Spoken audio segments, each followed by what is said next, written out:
very excited to be able to have this fireside chat here at the Cove.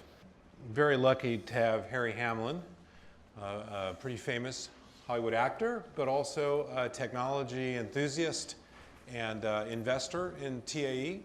And of course, Michl Binderbauer, who's CEO of TAE. And Michel's gonna kick this off, but I just wanted to say, I thought this would be interesting for this group for a few reasons. First of all, this is an interesting mix that you wouldn't normally have in most regions of the country, as in we have Hollywood involved, we have big science involved, we have a $1,000 check that really started what is a massive big science project that Michl will explain.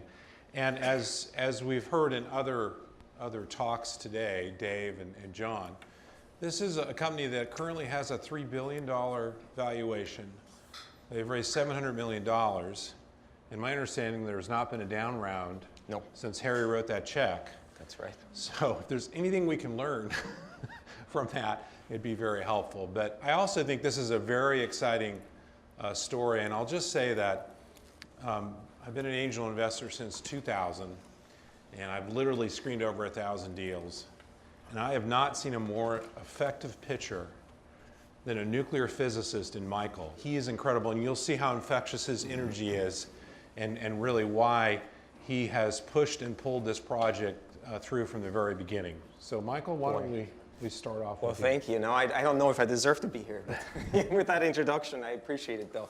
So I wanted to share a little bit about our past before we go into this, to give you sort of a flavor of where we came from, and this is a perfect location to do it, given that this really originated out of the campus. Some now almost 30 years ago. We started this actually in 1989.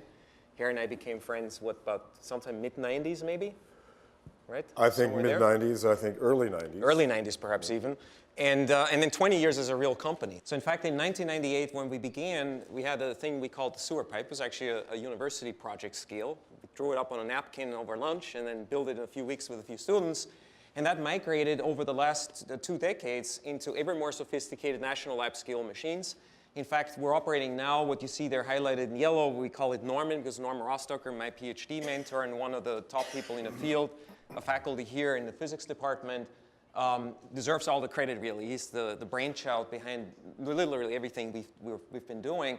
And this machine is getting us now to the proof of science stage. And so the complexity of this is now way actually beyond national lab scale. In fact, this is the largest, most modern fusion machine in the country. And as Richard said earlier, it's fully privately funded. No government support, no down round. This was all done on private equity placements through the years and scaling this up. And what we're really going to be in the next couple of years is actually the ability to actually make net energy. And that's going to happen in a machine we call Copernicus. And we're in the process of funding and putting that project together right now. We're working actually for the first time with the UE in some form of relationship where they're going to contribute some in-kind. And this will be a sort of public-private partnership to pull that off, and then it goes to commercialization. So the notion that you hear fusion is another 20 years away, 30 years away, 50 years away, it's not true. We're talking commercialization coming in the next 5 years for this technology. And more importantly, when you look at the evolution of this, there's a ton of technology that enables that. It's just like when NASA went to the moon and developed lots of stuff. In order to do these kinds of sophisticated devices, there's just an incredible spectrum of technology and sophistication. And as we matured our main goals, we had to mature the speed technology to support that. And that led ultimately now to a terrific portfolio of opportunity that we're in fact commercializing today. And so in fact, this last year is the first year for us where we're, instead of just only bringing investor dollars in, we're actually harvesting the fruits of some of that labor. There's multiple spin-offs that we're pursuing. The $7 trillion opportunity in fusion, of course, is center and foremost and is the driver. But there's a life science unit, which we spun off last year, which raised $40 million last year for an A round. It's doing very well in a very novel cancer treatment. We're actually also talking to the campus deploying one of these machines. These are actually going out now. The first one is going to go in China next year and start clinically treating people with diffuse cancers with a technology that comes out of our beam accelerators. TA Mobility is something I'm working on this year. This is a company that's going to really revolutionize the electric drivetrain. Think taking the current batteries and motors and all the components, but put smarter software and smarter electronics together derived out of our power supply developments. And that's going to enhance the drive range of cars by about 30%, give you another 40% of power and performance headroom. and ultimately will allow us to build more cheaper and more compact electric cars and help the evolution in that sector, which of course is massive. And then there's evident work we're doing in beams generically because it supports all these things. So TAE today migrated from just fusion-centric to fusion being the focus, but a broader portfolio of things. And with that comes the opportunity for a sort of staged set of what I would call return on investment or influx of capital other than through the usual past of ours in terms of real revenue. Quickly, just one word about the ascent to this. Fusion is a very tough subject, right? For good, people have spent 50, 60 years pursuing it. It requires two things, a lot of high temperature and time to confine the material. Think of a sort of a ball of oozy jello, and you want to hold this together with rubber bands in the middle of space. And this will ooze away, right? And so how do you do that? There are lots of different people, lots of different ideas. Ours is uniquely different, derivative of Norm's incredible brain and intellect. And it drove us up into a very different space with the goal now to ultimately get to something that we call hydrogen boron fuel, which is in the very top right there. And that requires 3 billion degrees. So today we're continuously operating the machines that you saw somewhere in the neighborhood of 30 million, and we're going to 50 million by early next year. The first terrestrially burnable fuel that we can harvest for net energy is around 100 million degrees. It's called DT. It's what the world is pursuing.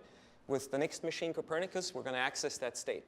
And then by the late 20s, we're going to be at hydrogen boron. And each of these gives us opportunities to license technology to those in the world who want to pursue these. And ultimately, think of TE as a technology provider. We're not an equipment provider. We're not a GE. We're not going to build power plants. Those are low-margin things.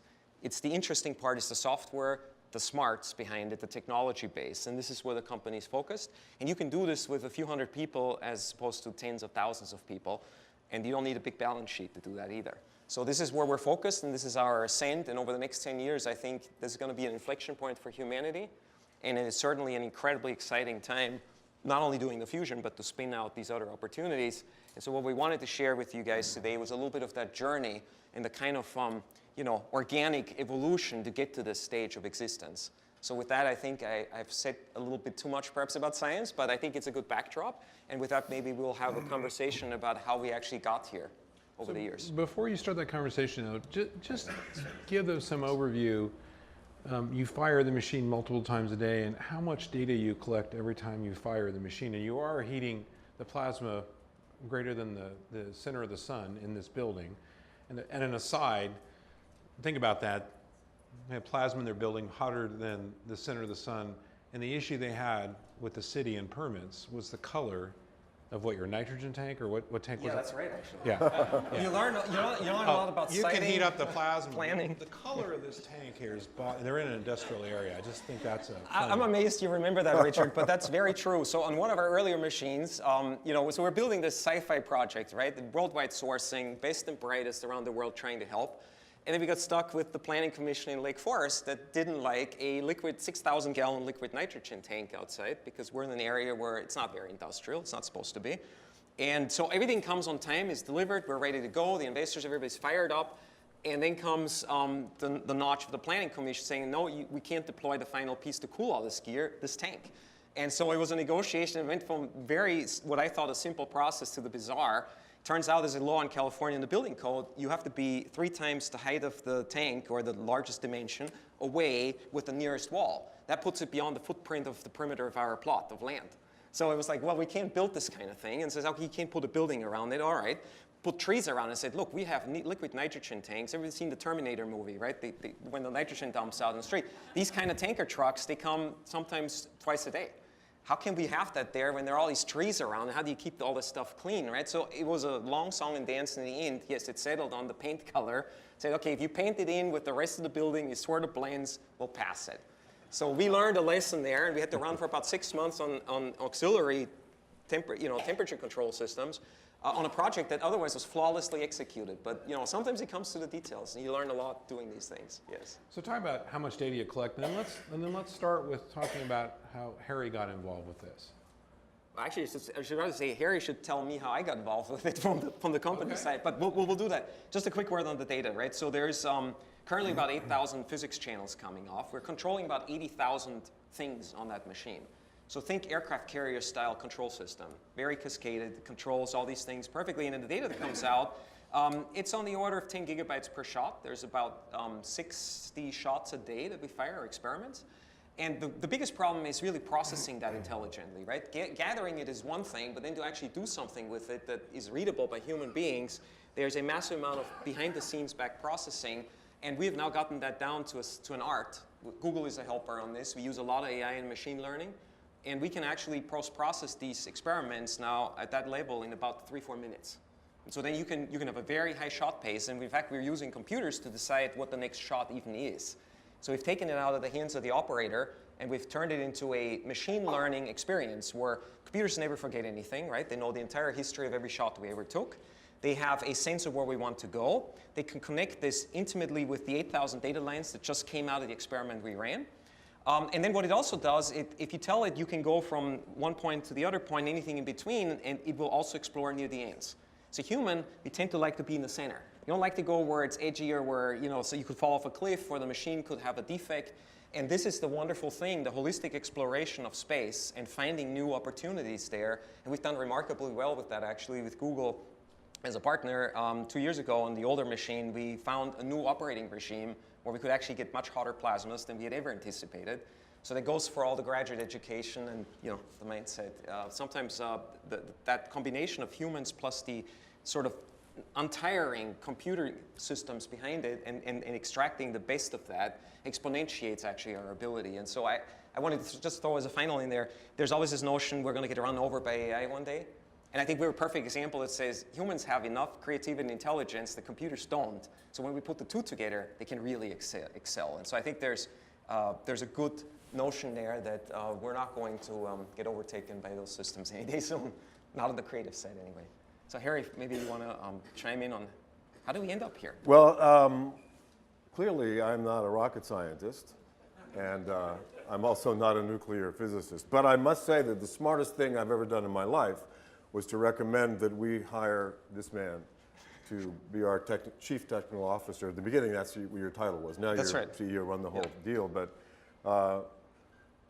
I first became aware of aneutronic fusion, or clean fusion, in 1980, curiously at a cocktail party in Rome, when a nuclear physicist came up to me and he said he didn't speak German or Italian, and he heard me speaking English, so could he talk to me?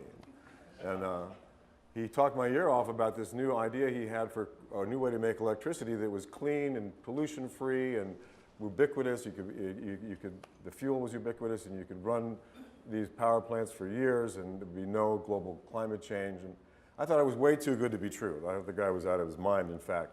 But he asked for my address in LA. He sent me a lot of material over the next 3 or 4 years. By the late 80s, he asked me to join a company that he had started called Advanced Physics Corporation, which he was forming here in Irvine in collaboration with Norman Rostocker. Rostocker is the man we call Norman because of Norman Rostocker, who was an extraordinary physicist. He asked me to be on his board of directors, and when I went to the first meeting, he introduced me to my fellow board members. One was Murray Gell-Mann, who had just won the Nobel Prize for discovering the quark. The other was Glenn Seaborg, who had won the Nobel Prize for discovering plutonium. I'm wearing his pin for Seaborgium right here, which is element 106.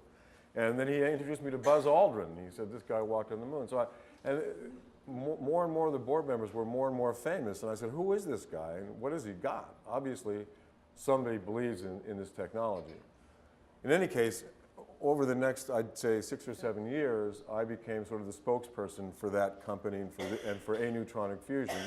I went to Washington and I testified before Congress, and I went on the Hill and tried to get some traction among the politicians, and I went to big banks and I tried to sell this idea to banks. And I'm not a rocket scientist and I'm not a nuclear physicist, so who is going to listen to me? It was a losing battle from the beginning.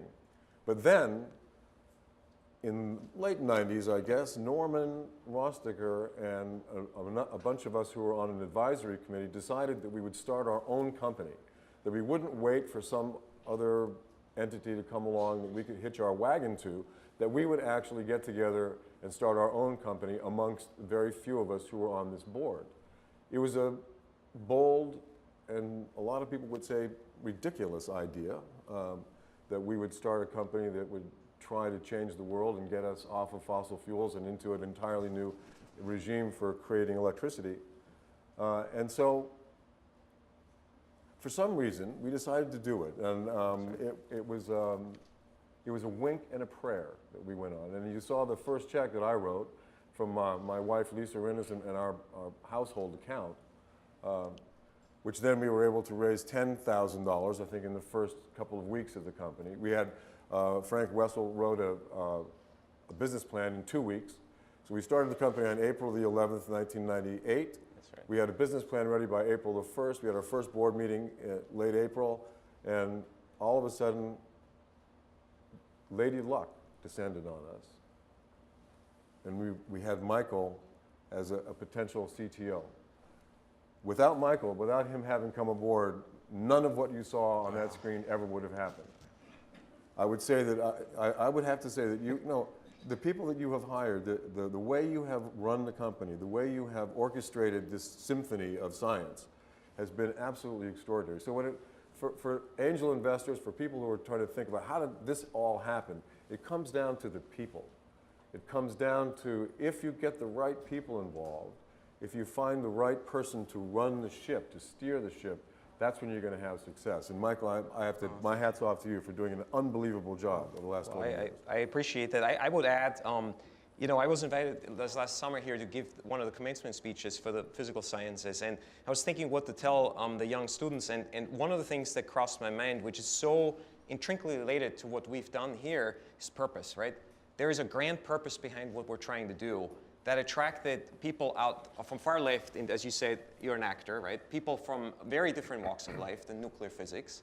And our board today is stacked with some of the brightest investors, some of the biggest minds in the world. Ernie Moniz, the retired energy secretary in Obama, is on our board.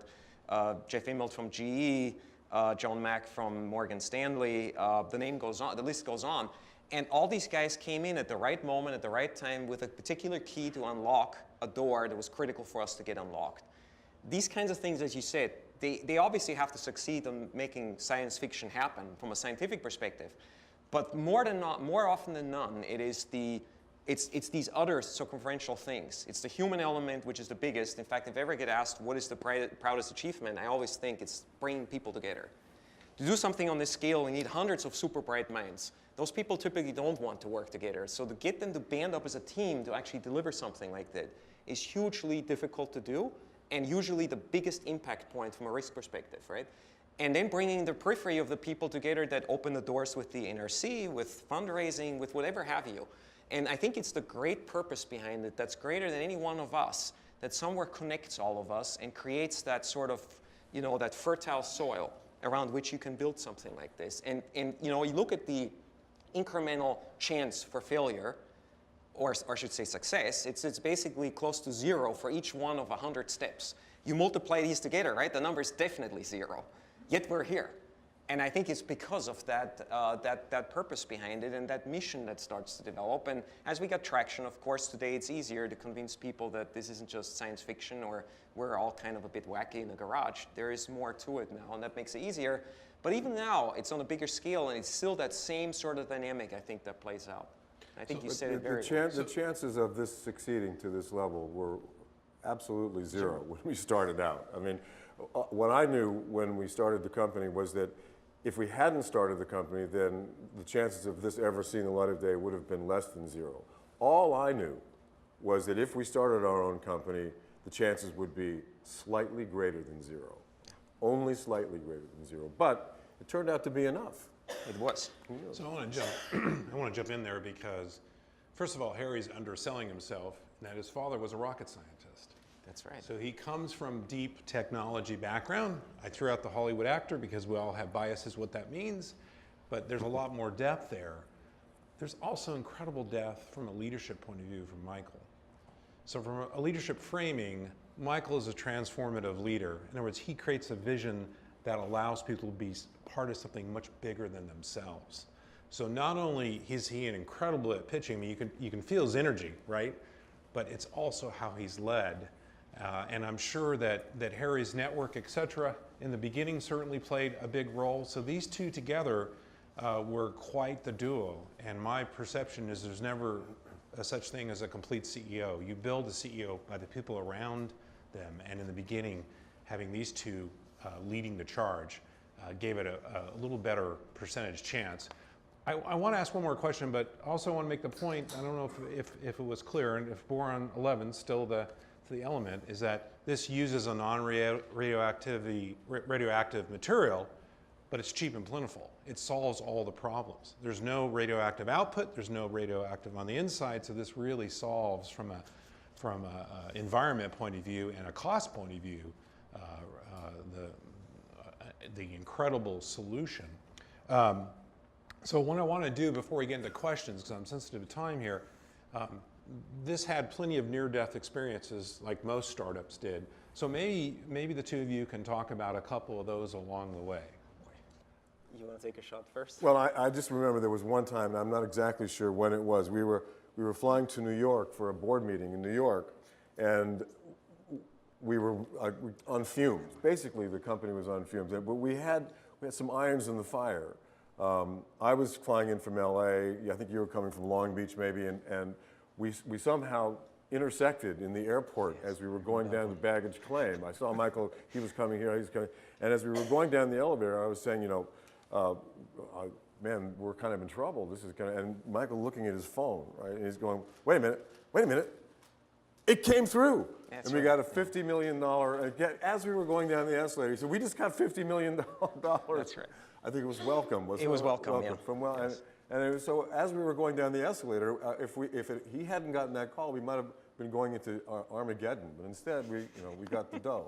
It was amazing. Yes, there are obviously many stories like that. One I remember, you mentioned Rome earlier.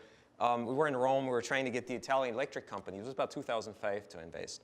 And they invited us over after quite a song and dance, and it was at that point to build our first fully integrated machine. So the company had at that point about 12 million total in aggregated investments, and we wanted to make a jump to about a $50 million project. So quadrupling, if you will, the needed investment, and of course against a fairly unknown risk profile for many and what that meant for us to scale there. And so we're in Rome trying to convince these guys with the help of an Italian guy who's incredibly well connected. And it was, to me, the quintessential Italian deal. I'm European, so I grew up in that kind of cultural environment to some degree. But we're at their headquarters, waiting for half an hour for the guy to show up. He finally comes in, says, I'm sorry I'm late, but I have 5 minutes for you. And the answer is no. And so there's this guy with him who had worked with us on preparing the deal for the executive team. And so he walks out with the senior guy, and they're in the hallway, and I understand a little Italian. He starts getting at him and says, you can't do this to these guys. They just flew across the Atlantic to come here. You can't just, you rudely show up late, and you can't tell them no. And he says, yes, I can, and if you don't quit right away, you're out of a job too, right? So this guy comes back in, he's very apologetic. The other guy who was with me, we walk out. It had started pouring buckets. So, we're out there now, no umbrella, center of Rome, feeling completely, already disheveled. Now comes the water. It was a perfect storm, and we had another day to kill, and I said, let's go to the Vatican and look around. And so in our we began bootstrapping a little cafe, what we're going to do next. The team at home was waiting. The university, in fact, was our creditor at that point. We had a lot of people working on the university ledger. We didn't have any HR at that point, so we used grants to the university to support the funding. And, and it was exactly one of those things. Our Italian guy who we called said, don't worry, I will call the finance minister and I'll get this thing fixed. And so we, with mixed feelings, board the plane back to LA. We get out, and it was exactly like that the same way. Out of the jetway, I turn the phone on, and there's a text message from Marco Risi, our Italian guy, and he says, the deal is back on. They're going to vote at it at the annual board meeting in 10 days. And then sure enough, at 10 days of the board meeting, unanimous consent, they felt so embarrassed for having done this to us, they actually wrote a check. And that was a huge bootstrap, a big check too for that point. It was the biggest check we've ever received. And it was one of those moments. I mean, in fact, I still believe, and Marco and I have talked about this many times, if it wouldn't have been for the flogging we got at their headquarters that day and the rude behavior, they probably would have said, it was business-wise a crazy decision to give this outfit in California in the garage that kind of money from an operator of power plants that isn't looking for something 20, 30 years down the road that's high risk. But sometimes you need those kinds of confluences of luck and things to carry you through. So there's a lot of those war stories. So one other question before we open this up, and actually before I do that, this doesn't happen, right? An entrepreneur like this who has an incredible schedule, we're very lucky to have him here today. He's traveling, I think, for most of the next 30, 45 days. Doesn't happen without the support of their spouse. This is Michl's better 9/10 right here. So I just round of applause for her. And I do have to say, she's very forgiving with our two little kids to let me go literally on disappearance acts for a month at a time and showing up for a weekend here or there. So yeah, it does take the home front to support that to do this, definitely. So talk about how the university helped and hurt in the beginning process. So this deal was done by our tech transfer office a long time ago, well before Applied Innovation was stood up about 4 years ago. And often the relationship with the university is very challenging to get IP out.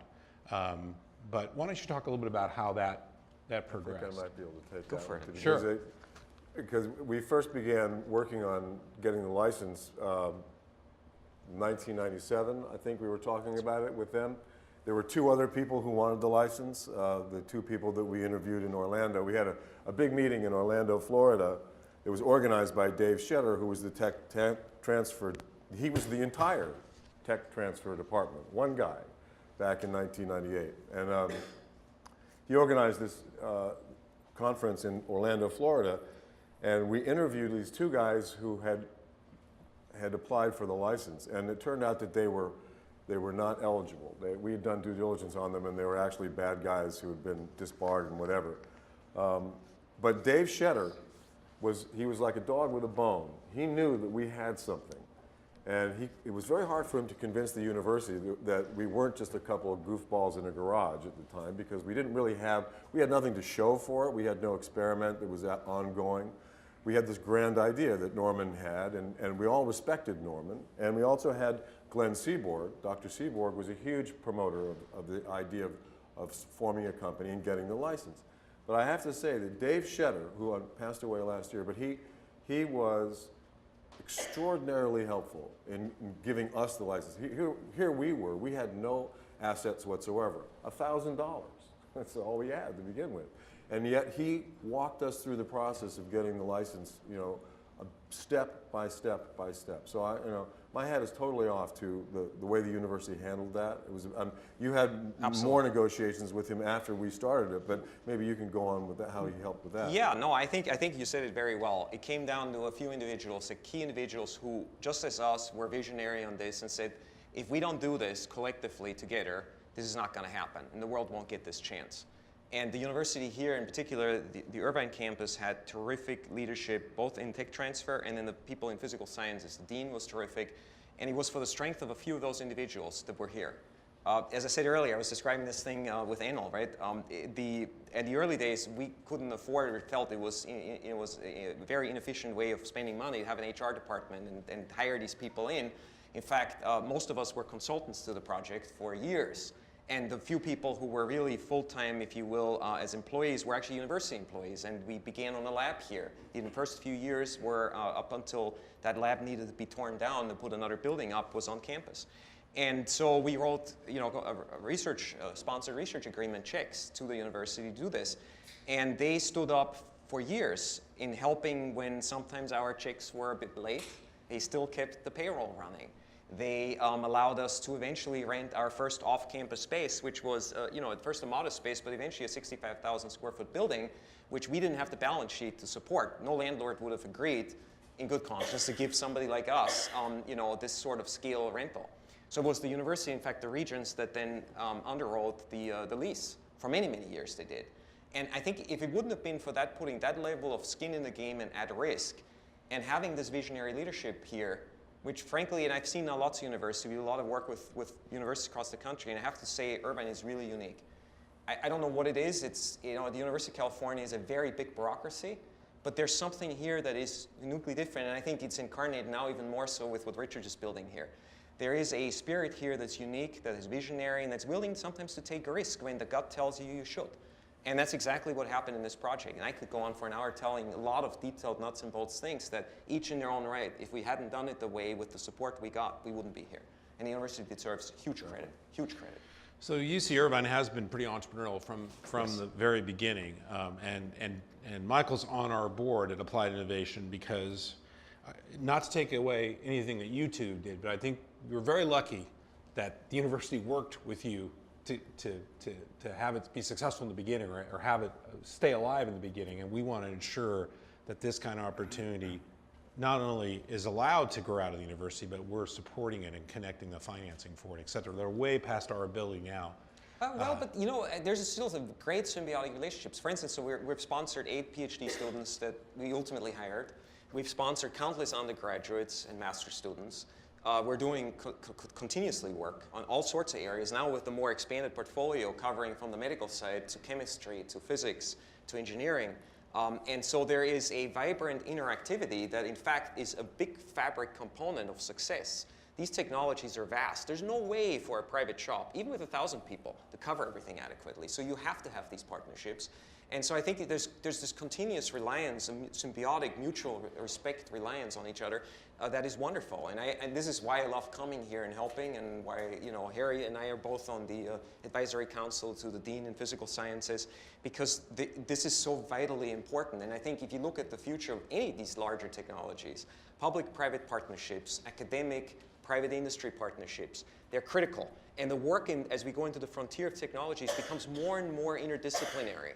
So the vast nature of resources and intellect you have to pool, and expertise you have to pool from in all these frontier projects is going to require these kinds of relationships. And this is why I salute what Richard does here, because he creates the ecosystem that really builds these opportunities, and they will come. So you can tell how infectious he is, right? And I was alluding to the financing side. We can't help you with it. We certainly want to continue the partnership in other ways. So I want to open this up to Q&A. So who would like to ask a question? Here we go.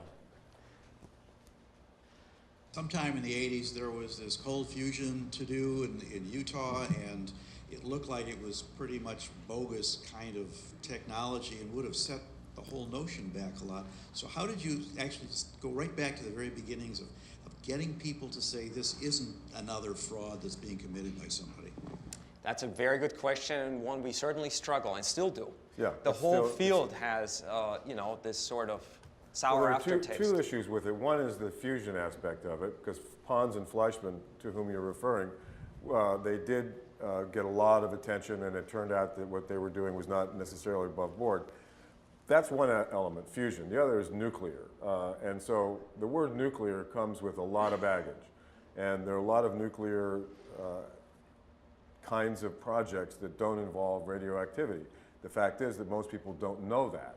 And in this particular project does not involve using radioactive fuel, and won't in the end in any case. So for me, at the very beginning, trying to explain, number one, fusion, we're not cold fusion. And by the way, I went to Washington and I met with a senator in Washington who's no longer a senator, but I saw him for years when he was on the Hill. And I would see him every couple of years, and I explained this to him in depth when I first met him. Every time I went back to Washington, he said, "How's the cold fusion project going?" So I have found, as I have tried to promote this, that those two things are the biggest hurdles. And I think we've found a way to get through it. Michael, we have a different vernacular that we use from time to time, but Michael? Yeah, we do, but I would add two things to this. I mean, number one, yes, this is a big handicap. What we've done, we've responded in two ways. First of all, we were very private. We were under the radar in stealth mode up until about 2015. And we did this deliberately for the fact that this field is overhyped. I mean, the solution is certainly necessary, but you know, we've tried for a long time, and when these sort of spikes come where somebody says something outrageous, people try to run with it, and it gets dramatized and exponentiated. And we didn't want that. So we were very, very quiet. Our first coming out party, so to speak, even in the science community, wasn't until 2010 in the arcane journals, scientific journals.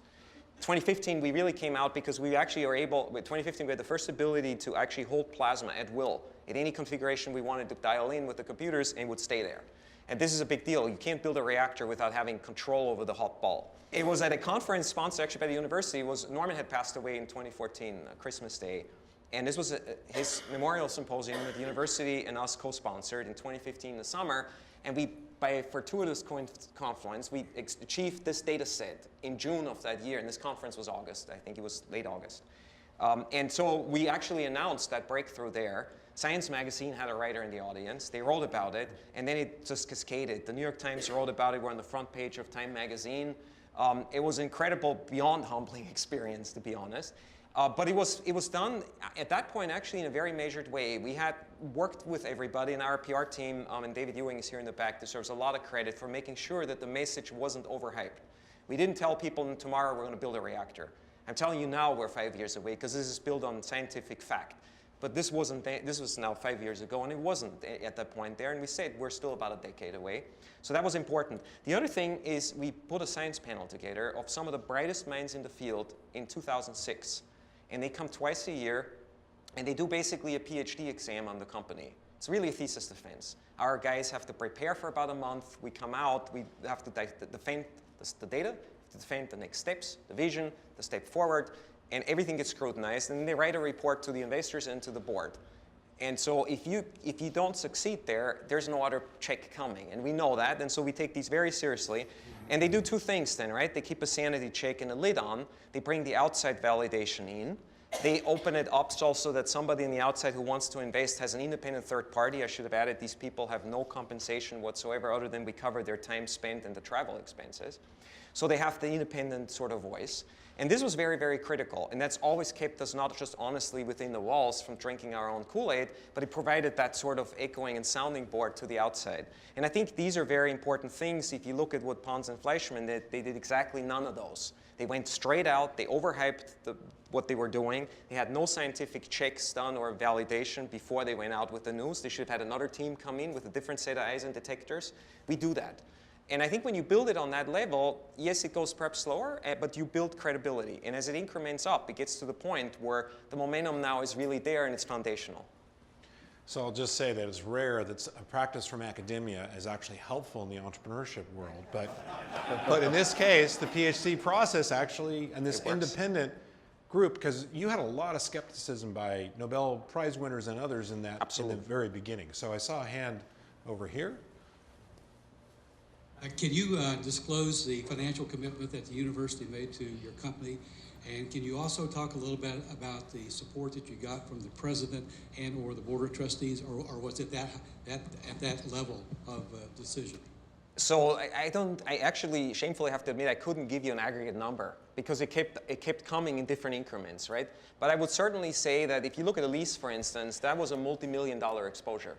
Now, we paid for it, of course, ultimately, but what if we wouldn't have paid for it?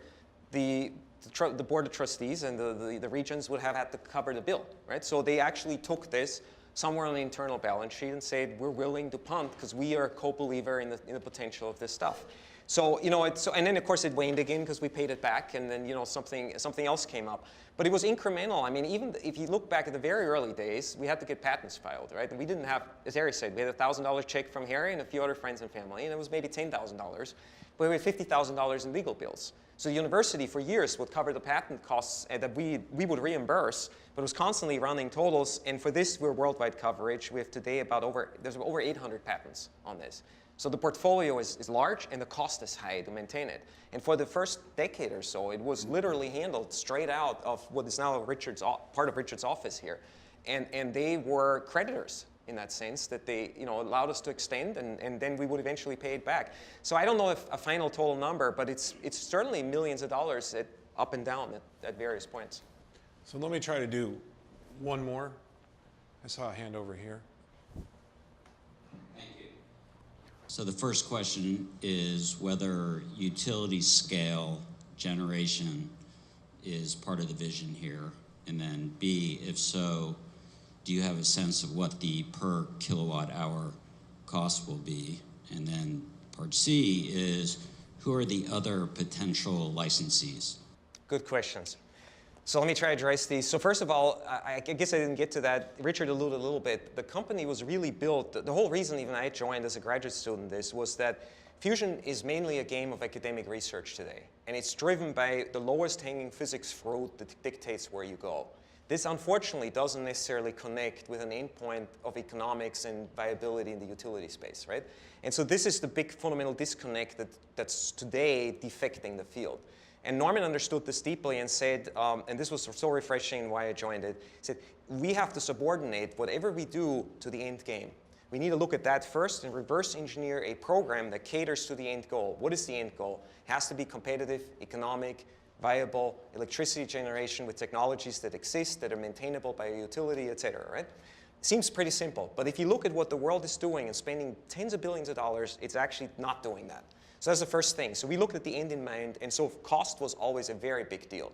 We looked at this, we said, yes, we want, to your first question, we want utility scale electricity to come out of this. Cost factor has to be competitive with current technologies. If it isn't, we might not as well bother. And that's, of course, a fact of economic reality. And then finally, how do you get to that, right? And then you realize PB11 is the only answer to these questions. It's ubiquitous and plentiful, doesn't require breeding, there's no radioactivity, there's no deconstructing half of a power plant every year, which you'd have to do with the other fusion fuel cycles. And finally, the cost point, as we understand it today, will be for the first plant, and the cost, they're learning curves, right? As you start to industrialize something, so we have a lot of access to the big companies in the world that build these big pieces of equipment, so we've studied this carefully.